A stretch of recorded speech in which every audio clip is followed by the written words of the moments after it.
The story actually begins the Friday before I went out to bush hog the field, and the grandkids were here, and I was going to bush hog Friday, and I decided not to because they were here. Sometimes I put one of them on the tractor and ride them around on the tractor, but with the bush hog, I didn't want to do that. So the last thing that Ethan said to me, my grandson, when he left, was, "Papa, be careful tomorrow, don't get hurt." I didn't listen to him. So Saturday, I don't remember what time I started bush hogging, but about 4 o'clock in the afternoon, I noticed smoke coming from a hole in the bush hog where you take the blades off. And I thought, well, it sounds like I've got a fire. So I turned the tractor around, dropped the bush hog down to the ground in hopes that I could smother it out. And it's a little kind of fuzzy from here, but I went back across that area, and I don't remember seeing any fire. And then I turned back around with the tractor, and all of a sudden there were flames up in front of me, up in front of my face. And they were not the typical flames that you see with a brush fire, the orange and the red, and they were kind of a pink color. And so I'm supposing that a hydraulic hose sprayed a fog, and it ignited. Flames came up in front of me, and I tried to get the tractor. I don't know if I was trying to get it out of the road or what, but I didn't quite get to the road, and I finally decided to just leap off of it. So I jumped off of it. I don't remember if I hit on my shoulder or what, but I've got a bad shoulder after that incident, and my shirt was on fire, so I dropped to the ground, or I was already on the ground, and I started rolling. And as I was rolling, of course, the field was full of sandburrs, and I got sandburrs all over me. And I realized that I was out there in the dry grass, rolling around, spreading the fire, which wasn't doing me a bit of good. The smoke was thick by then, and I got up and was disoriented. I walked back into the fire again. After I got back into the fire, I started trying to get out of it. Again, the smoke was kind of thick, and I couldn't see where I was going. But I hit the gate down at the barn, and that gave me some orientation. I knew where I was. And so I started following that gate and that fence till I got out of the smoke. And then I saw the house. And I started down at the house, probably about 200 yards. I got down here at the house. The garage door was closed, so I went to the truck and pushed the remote, raised the garage door to him. By that time, I had pulled all the clothes and the shirt off of me, and I didn't have anything from here up. I just, except what was burnt on me. And when I came into the mudroom, I told Barb, I said, "Barb, call the fire department and get me to the hospital. I'm burned." And of course, she raised up. She had been cleaning the house, and she looked at me, and she saw the skin kind of hanging off of me, and she just went bonkers. I finally got her to calm down, and she dialed minor fire, I guess, or 911. No, it's minor. And told them that we had a fire out here, that her husband was burned, and she was taken to the hospital, and they need to get out here quick. Well, the fire was raging along that fence down there by the barn by that time. And as we left, the smoke was still pretty thick. And I told her to be careful, because I didn't know where the tractor was and didn't want her to run over it. But she went through the smoke, flames licking at the side of the car. And as I looked back, I told her, I said, "Well, our barn's gone.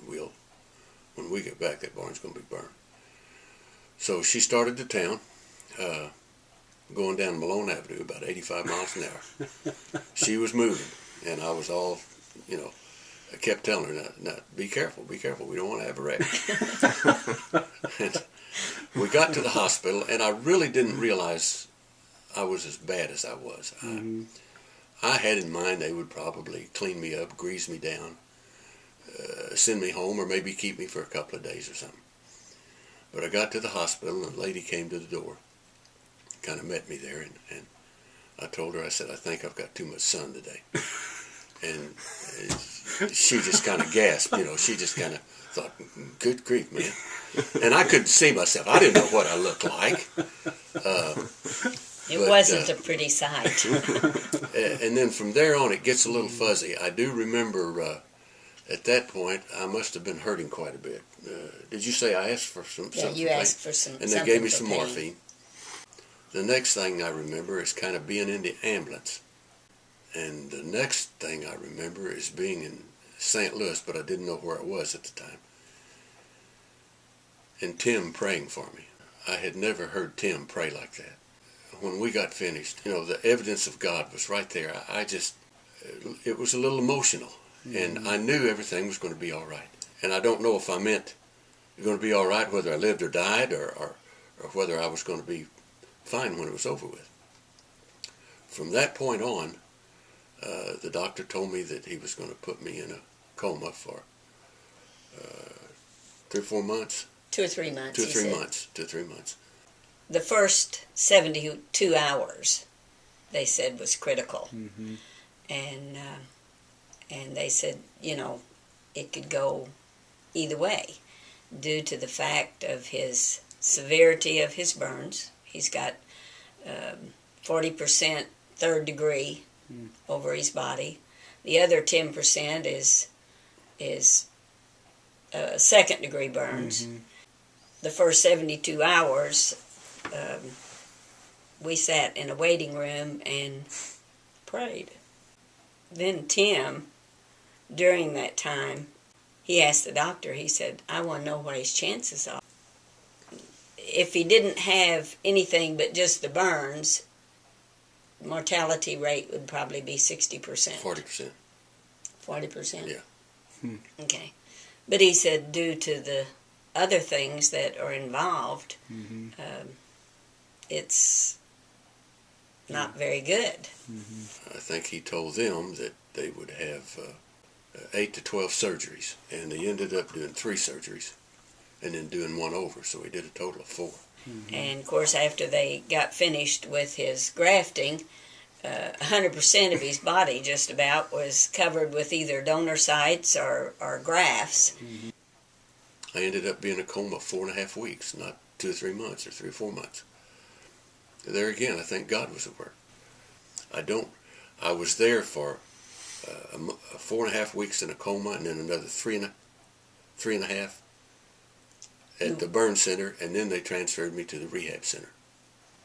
The rehab center, I was there for a month. I remember the last 2.5 weeks. But the rehab was an experience that was, they were just so kind and loving and seemed to be so concerned.